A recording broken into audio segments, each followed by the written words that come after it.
Hi friends, welcome to our channel Bhaskartec Info. ఈరోజు నేను మీకు ఇక్కడున్న ఈ షాడోస్ని ఎలా రిమూవ్ చేయాలో చూపిస్తాను.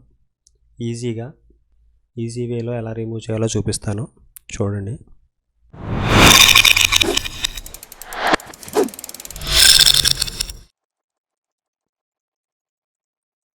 హీలింగ్ బ్రష్ టూల్ తీసుకోవాలి. Spot healing.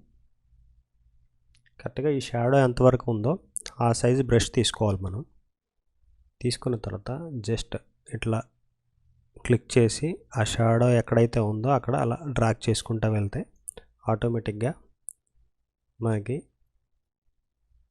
ఆ షాడో అనేది రిమూవ్ అవుతుంది. ఈ చిన్న చిన్న డిస్టర్బెన్సెస్ అనేది నెమ్మదిగా చేసుకుంటూ ఉంటే పోతుంది.